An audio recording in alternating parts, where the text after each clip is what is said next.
A moment so unexpected, so powerful that it silenced an entire room when Barron Trump stepped forward and delivered a speech that no one saw coming. It wasn't just another political address. It was a call for unity, responsibility, and change. The grand ballroom of Mar-a-Lago shimmered under the glow of crystal chandeliers, the air filled with the hum of clinking glasses and celebratory chatter. Tonight was not just another gathering of political elites. It was a victory celebration for Donald Trump's return to the presidency, a moment his closest supporters had fought relentlessly to achieve. Across the room, familiar faces of power and influence mingled, exchanging confident handshakes and whispered strategies for the next 4 years. The energy was triumphant, yet beneath the surface, a subtle tension lingered.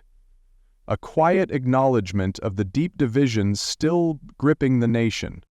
In the midst of it all stood Barron Trump, taller than most in the room, yet as reserved as ever. Unlike his siblings, he had never been one to embrace the political spotlight, his public appearances often limited to distant waves and polite nods. At 18 years old, the youngest Trump remained an enigma, a silent observer in a family defined by dominance. As his father prepared to take the stage, all eyes were on the man of the hour. No one, not even his family, suspected that before the night was over, the true headline of the evening would belong not to the 47th president, but to his youngest son. In a moment that no one saw coming, Barron would break his silence and deliver a speech that would not only shake the very foundation of the room, but also spark a conversation that would ripple far beyond the walls of Mar-a-Lago. The atmosphere inside Mar-a-Lago's grand ballroom was nothing short of electric. Ornate gold trim lined the high ceilings, glistening under the glow of 1,000 twinkling lights, while the scent of expensive champagne and fine dining filled the air. Tonight was more than just a victory party, it was a statement. Donald Trump had returned to the White House for a second term, a feat that many had predicted would be impossible. Yet here he stood once again, the undisputed center of attention, basking in the triumph of an election that had reignited fierce political debates across the country. His most ardent supporters, gathered in their finest attire, clinked their glasses in celebration, their conversations a mix of political confidence and strategic whispers about the next 4 years. When the moment arrived, Trump took the stage, his presence commanding the room before he even spoke a word. The applause erupted instantly, filling every corner of the ballroom with deafening enthusiasm. Trump gripped the microphone, pausing to absorb the adoration of his audience. "We did it again, folks," he declared, his voice echoing over the crowd. Cheers and chants of "USA, USA" rippled through the room, shaking the very walls of the historic estate. His speech was exactly what his supporters had come to expect. Bold, confident, and laced with promises of strength, victory, and renewed greatness. He spoke of America's resilience, his unwavering leadership, and the road ahead, making it clear that his return to office was not just about reclaiming power, but about restoring the country to what he believed it should be. Every phrase was met with roaring approval, his audience hanging on to every word as he painted a vision of triumph and defiance against his critics. Yet, beneath the surface of celebration, a more complicated reality loomed. The nation he addressed was more divided than ever. The campaign had been brutal, the discourse toxic, and the fractures between political ideologies had deepened. Even within the room, behind the applause and confident smiles, there were those who couldn't ignore the growing chasm between Americans. Some guests exchanged knowing glances, aware that despite the night's triumph, real challenges lay ahead. As Trump reached the climax of his speech, his energy soared, his voice growing louder as he vowed to usher in a new era of prosperity. The room erupted once more, a standing ovation sweeping through the ballroom like a tidal wave. Trump stepped back, allowing the applause to fill the space, nodding with satisfaction. He had delivered exactly what the crowd wanted, a promise of strength, a declaration of victory. But just as the cheers reached their peak, another figure stirred in the background. Barron Trump, usually content to remain in the shadows, straightened his tie and took a slow step forward. At first, no one noticed. But then, as he moved closer to the stage, the applause began to wane, replaced by murmurs of curiosity. Something unexpected, was about to happen, something no one in that room, not even Donald Trump himself, had anticipated.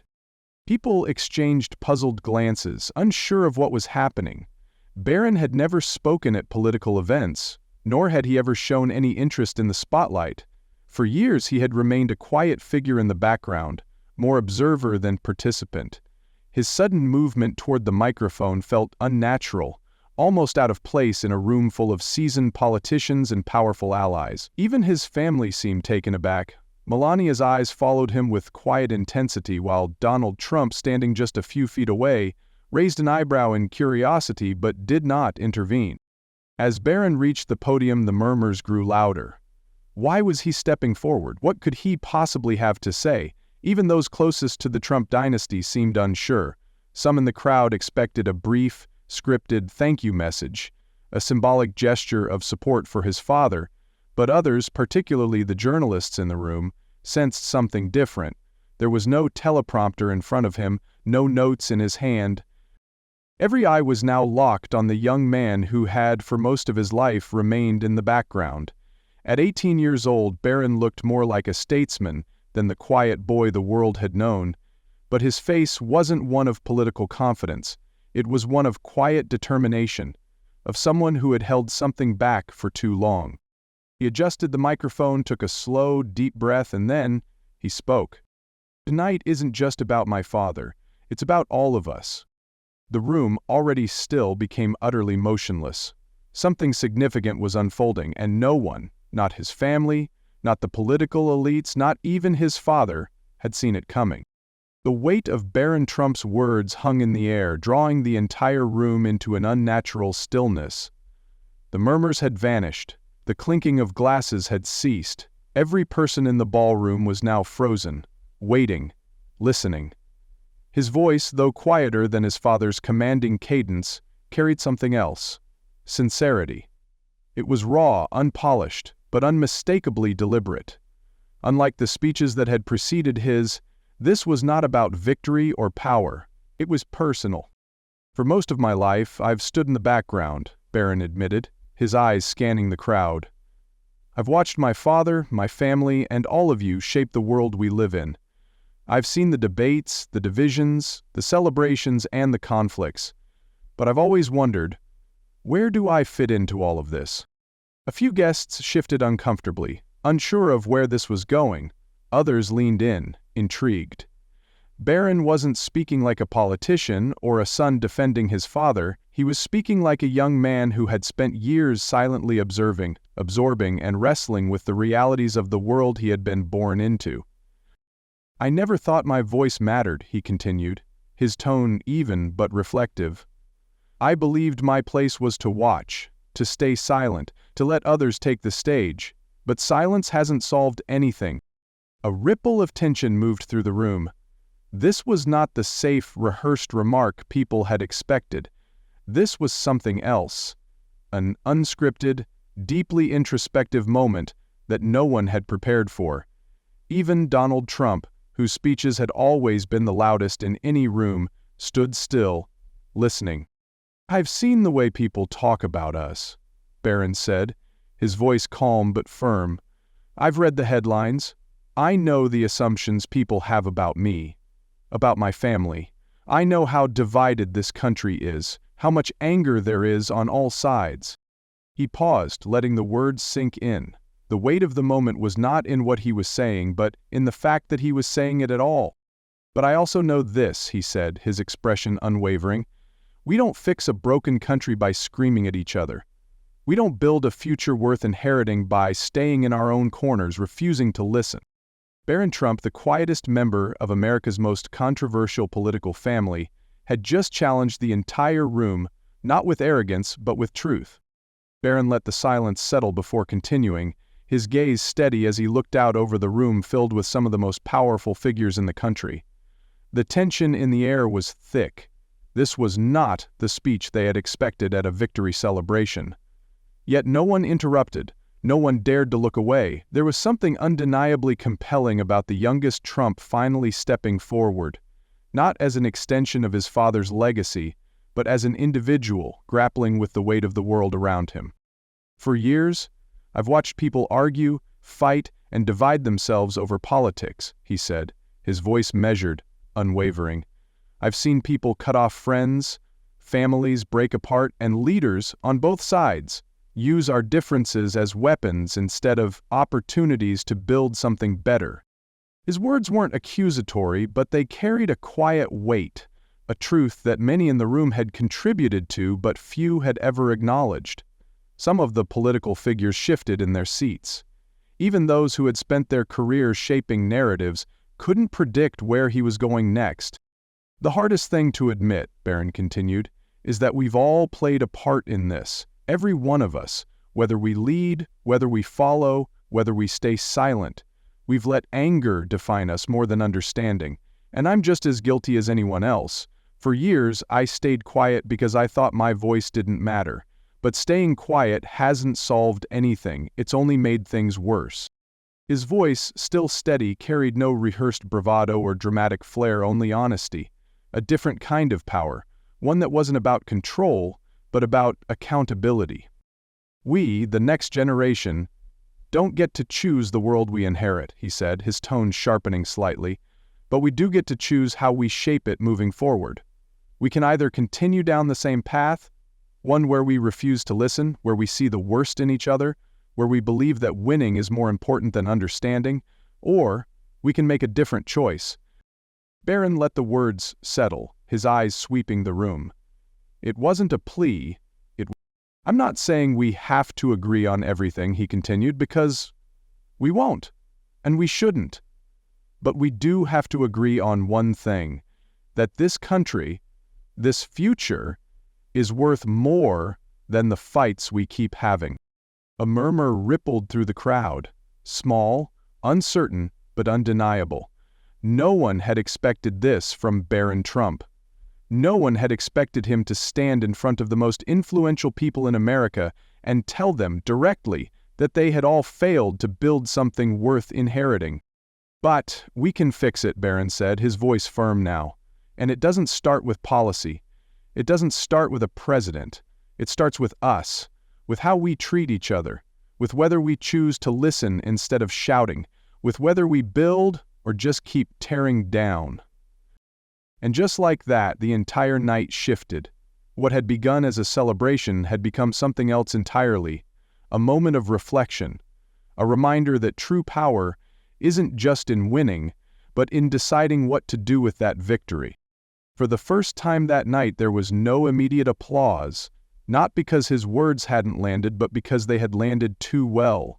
The weight of what he had said, his quiet, piercing honesty, left the room frozen in place. Many of those present had spent years in political warfare, thriving off division, treating power as a game of winners and losers. Now, Barron had turned the mirror back on them, asking if any of it had truly built something worth inheriting. Donald Trump stood still. He was used to being the one commanding a room, the one delivering the unexpected moment. But this wasn't his moment, it was Barron's. For once, he wasn't the loudest person in the room. Melania, ever poised, remained expressionless, but those closest to her could see it, the unmistakable glint of pride in her eyes. Among the guests, reactions varied. Some nodded, thoughtful, caught off guard by the unexpected wisdom from the youngest Trump. Others looked uncomfortable, unsure of whether to embrace Barron's words or dismiss them as youthful idealism. A handful of seasoned politicians exchanged uneasy glances, likely already considering how this speech would be spun by the media. The journalists in the room were already typing furiously, knowing that this was no ordinary speech. Some were already crafting headlines: "Barron Trump breaks his silence and shocks everyone," or "The speech that no one saw coming." Still, the most striking reaction came from the younger guests, the interns, the young aides, the sons and daughters of those in power. They weren't shifting in discomfort, they were leaning in. Their faces weren't filled with skepticism, but with something else: hope. They had heard something that didn't sound like another political speech. It sounded like a challenge meant for them. Finally, after what felt like an eternity, the first sound of applause came. It wasn't explosive. It wasn't the roaring cheer that had followed Donald Trump's speech. It started slowly, a few scattered claps, growing steadily until it filled the room with reflection. Barron had not just spoken. He had been heard, and the question now was, what would they do with his words? As the applause settled into a thoughtful quiet, Barron took a slow breath, steadying himself before delivering what would become the defining moment of the night. His voice, still calm but now carrying an unmistakable edge of urgency, cut through the silence. We all want change, we all want a better future, but the truth is, we've been waiting for someone else to fix things for too long. His words struck a nerve. Around the room, some guests exchanged uncertain glances. Others sat motionless, absorbing the gravity of what was unfolding. Barron wasn't offering comforting reassurances or convenient solutions. He was asking for something much harder: accountability. We keep thinking the next election will fix everything, that if the right people are in charge, the problems will go away. But that's not how this works. He glanced around the room, his expression unwavering. It doesn't start with a president. It doesn't start with a government. It starts with us. The weight of his words settled over the audience, not as rhetoric, but as a direct challenge. Many in the room had spent years building their careers around political battles, thriving off the division he now urged them to abandon. We talk about America like it's an idea someone else is responsible for, he continued. Like it's the job of politicians or leaders to fix it, while the rest of us just sit back and watch. But that's not how a country works. That's not how a future is built. Some nodded, others remained still, but no one could ignore the rare honesty in his words. If my generation is going to inherit this country, then I have one question: what kind of country are you leaving us? A ripple moved through the crowd. His words were not just an observation, they were an indictment, and they were directed at everyone in that room. Are we inheriting a country built on listening, on understanding, on real solutions, he asked? Or are we inheriting one that's too divided, too angry, too unwilling to see beyond our own side? For the first time, the weight of the night did not belong to Donald Trump. It did not belong to the politicians, the strategists, or the media. It belonged to a young man who had spent his entire life on the sidelines, finally stepping forward and telling the country what no one else had dared to say. We don't have to agree on everything, Barron said, his voice steady. But we do have to agree on one thing. The future of this country is worth more than the fights we keep having. The room, which had begun the night in celebration, now sat in a rare, stunned silence. Because Barron Trump had done something no one expected. He had made them listen. For several long seconds after Barron stepped back from the podium, the room remained utterly still. The weight of his words lingered in the air, pressing down on the crowd in a way no one had anticipated. This wasn't the applause-filled conclusion of a typical political speech. It was something deeper, something that left people thinking rather than cheering. Even Donald Trump, always quick with a reaction, remained uncharacteristically silent, his expression unreadable as he studied his son. Then, finally, the first clap rang out, hesitant at first, then joined by another and another until the entire ballroom was filled with a slow-building, measured applause. Not the explosive enthusiasm that had greeted Trump's speech earlier, but something more deliberate, more thoughtful. There were no campaign slogans being chanted, no victory cheers, just the sound of a room processing something they never expected to hear. Outside the walls of Mar-a-Lago, however, the speech was already beginning to take on a life of its own. The journalists in attendance had wasted no time, their fingers flying across their keyboards, already crafting headlines that would flood the internet within minutes. Barron Trump's stunning speech shakes up political landscape. The silent Trump speaks and leaves a nation speechless. A call for unity from the most unexpected voice. Social media erupted almost immediately. Clips of Barron's speech spread like wildfire, shared across platforms with captions ranging from admiration to skepticism. Hashtags like Barron Trump speech and the next generation speaks began trending within the hour. Political commentators scrambled to analyze the moment, debating whether this was the start of a new independent voice within the Trump family or just an isolated moment of unexpected introspection. Conservative commentators quickly embraced the speech, calling it a rare and powerful plea for healing from a member of one of America's most divisive families. Right-wing media outlets praised Barron for showing a depth and perspective beyond his years, heralding him as a potential future leader. Fox News anchors described his words as bold yet humble, a challenge not just to one side but to all Americans. Some even speculated that this could be the beginning of Barron carving out his own independent political identity, separate from his father's combative style. On the other hand, progressive voices were more skeptical. Some praised Barron's measured tone and call for responsibility, admitting that it was rare to hear such introspection from anyone in the political sphere, let alone from within the Trump family. But others were quick to question his message, arguing that talk of unity rings hollow when coming from someone raised in extreme privilege. "It's easy to call for healing when you've never had to struggle," one viral tweet read. Prominent liberal commentators noted that the Trump administration had spent years fueling division, and now the youngest member of the family was attempting to shift the narrative without acknowledging the past. "A nice speech doesn't erase years of political chaos," another pundit argued on MSNBC. Meanwhile, late-night hosts and satirical news outlets had a field day with the unexpected moment. Some joked that Barron's speech felt more like a TED Talk than a Trump speech, while others quipped that his words were so reasonable that he might be disowned from the family by morning. Even within the Trump inner circle, reactions were mixed. While Ivanka and Eric Trump privately expressed pride in Barron's unexpected confidence, Donald Trump himself remained curiously quiet. Some insiders suggested that while he was privately impressed, he was also wary of any moment that shifted the spotlight away from him.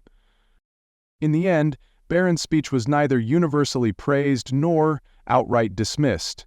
It was something far rarer. It had sparked a genuine conversation, and in a political climate where most speeches were either ignored or immediately weaponized, that alone made it one of the most significant moments of the night. As the days passed, the ripple effect of Barron Trump's speech continued to spread. Political analysts debated its significance, social media remained flooded with discussions, and talk show hosts continued dissecting his words. But the bigger question remained: would it actually change anything? Some believed that Barron had ignited something rare, a moment of genuine reflection in an era dominated by outrage and division.